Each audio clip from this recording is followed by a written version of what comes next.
Hey everybody, it's Ron, and I want to tell you a story about business and how that story changed everything. A wooden ship is sitting in the South Pacific after a voyage that has already taken years. The crew has crossed half the world and reached an island where the air smells like fruit and salt and the wet earth after rain. For months, they have lived on that island in a place that feels nothing like the rigid discipline of the British Navy. See, Tahiti is warm, food is abundant, and life moves at a pace that slowly begins to feel normal. That's the part that matters. Because when something starts to feel normal, it becomes very hard to leave behind. And eventually, this crew's going to have to leave. So when the ship pulled away from the island, everything started to change at once. The easy rhythm of life on land disappeared, replaced by strict routines, controlled rations, and the constant pressure of another long voyage. The rules that govern life at sea return in full, and at the center of all of it is a captain who believes that discipline is the only thing holding the mission together. For some of the men on board, that shift is just too sharp. What they had just experienced on the island doesn't fade away. It lingers in the background, making the structure of ship life feel heavier than it did before. Small frustrations begin to build and then grow, and over the course of the next few weeks, the tension on board the ship starts to change. It doesn't disappear, it compounds, until one morning, it finally breaks. A group of armed sailors moves quickly through the ship, entering the captain's cabin and dragging him onto the deck before most of the crew fully understands what's even happening. Within minutes, control of the ship has shifted. Officers loyal to the captain are restrained, and the captain himself is forced into a small open launch with all those men who are still standing beside him. The boat is barely large enough to hold all of them. There's no shelter, very little food, and barely enough water to survive. Ahead of them lies thousands of miles of open ocean, with the nearest European settlement far beyond the horizon. Behind them, the ship, named the HMS Bounty, disappeared into the Pacific. The story that follows will become one of the most famous mutinies in history, retold in books, adapted into films, and reshaped into a version most people think they already understand. But that version didn't come from the deck of that ship. Because before this became a story about heroes and villains, it began as something far more complicated. A collision between discipline and freedom, leadership and resentment, structure and human nature. So what actually happened on board the Bounty? Why did the story change so much over time? And how did that moment in the South Pacific come to define what we think we know about the mutiny on the Bounty that occurred on April 28, 1789?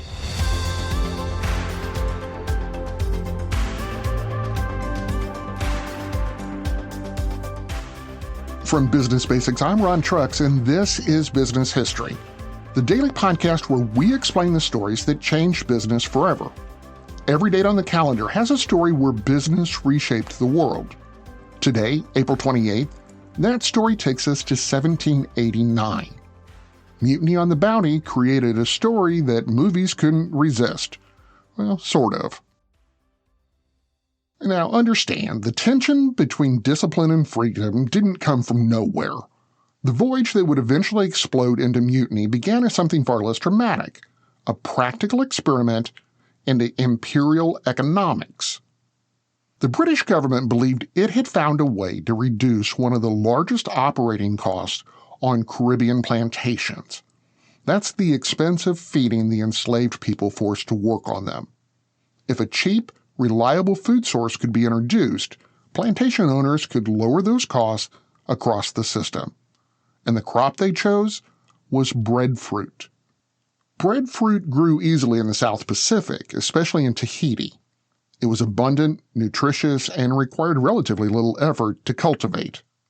Officials in London believed that if breadfruit trees could be transported to the Caribbean from the South Pacific and planted there, they could create a stable, inexpensive food supply tied directly to the plantation economy. To carry out that mission, the British Navy assigned a small ship named the HMS Bounty under the command of Lieutenant William Bligh. Bligh was an experienced navigator who had previously served under Captain James Cook, and he understood long-distance sailing better than most officers of his time.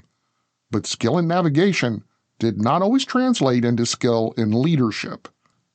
Bligh ran a tight ship and had a temper that could surface quickly, often criticizing his officers in front of the crew and pushing the mission forward with little patience for resistance.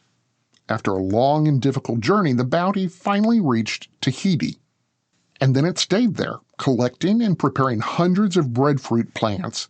For transport took quite a while, far longer than anyone had originally expected. During that time, the crew lived on the island surrounded by a climate that was gentle, food was plentiful, and a way of life that felt very different from the rigid structure of naval discipline. Relationships formed, routines relaxed, and life just kind of slowed down. By the time the ship was ready to leave, the men on board were no longer experiencing the voyage the same way they had when it began. For Bligh, the mission was finally back on track. For many of the crew, it meant something entirely different. It meant leaving behind that island life.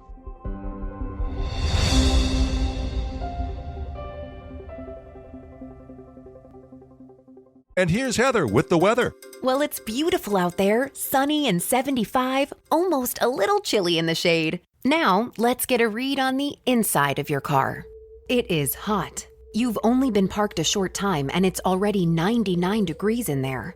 Let's not leave children in the back seat while running errands. It only takes a few minutes for their body temperatures to rise, and that could be fatal. Cars get hot, fast, and can be deadly. Never leave a child in a car. A message from NHTSA and the Ad Council.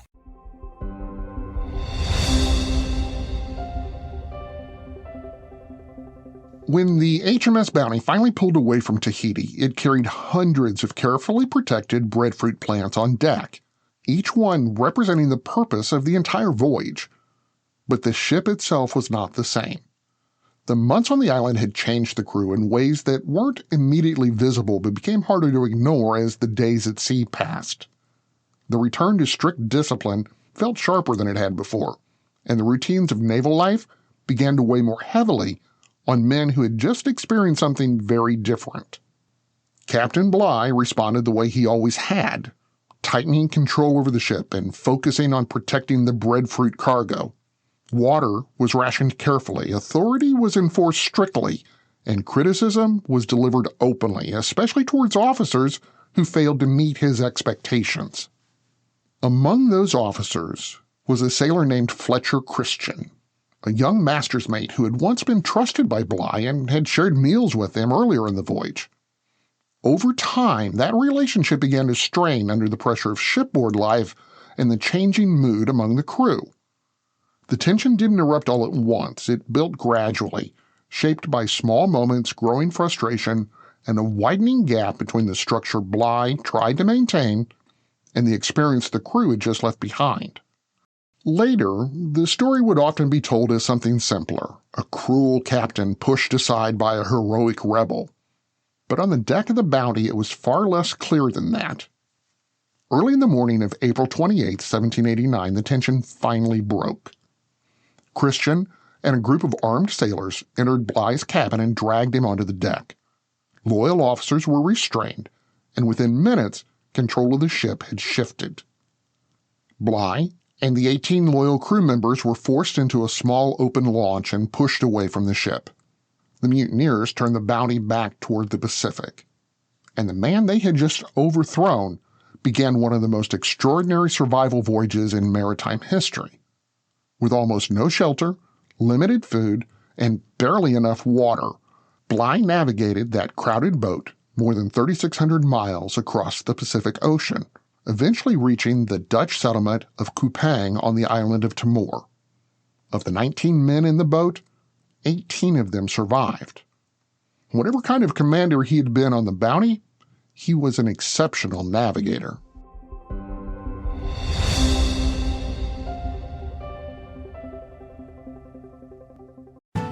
Day or night, VerboCare is here 24/7 to help make every part of your stay seamless.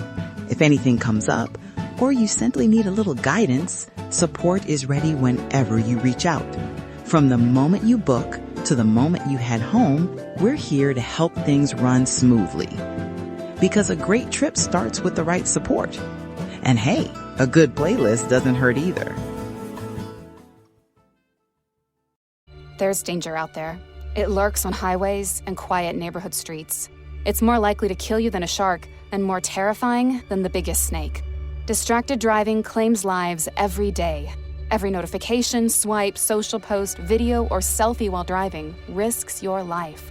So while you might think public speaking or the zombie apocalypse is scary, what's really terrifying and even deadly is distracted driving. Eyes forward, don't drive distracted.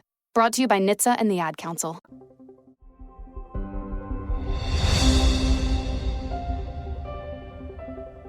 When news of the voyage finally reached Britain, the story of the mutiny spread pretty quickly, and the Navy moved to determine whether William Bligh's leadership had caused the rebellion. A court-martial was convened, and Bligh was cleared. Officers reviewing the case were struck not only by the events of the mutiny itself, but what had followed it.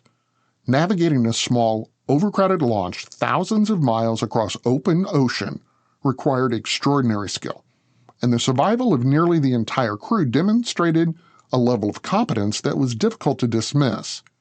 Bligh remained in the Royal Navy and would eventually rise to the rank of Vice Admiral.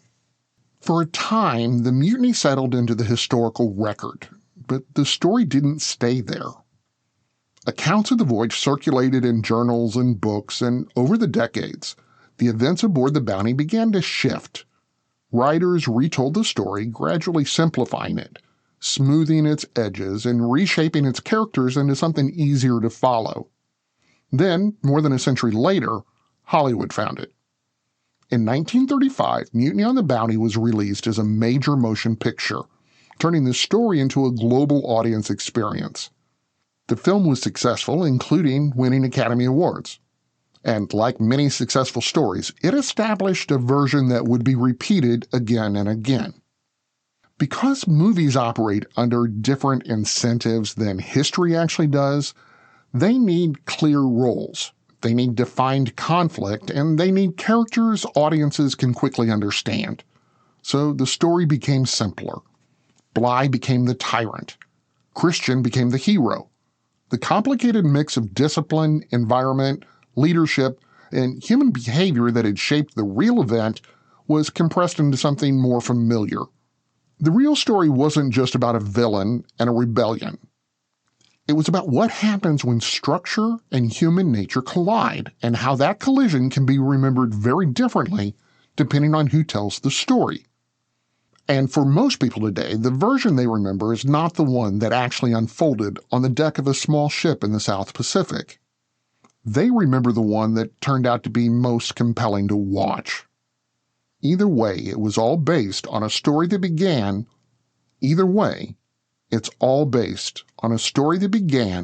with the mutiny on the HMS Bounty on April 28, 1789.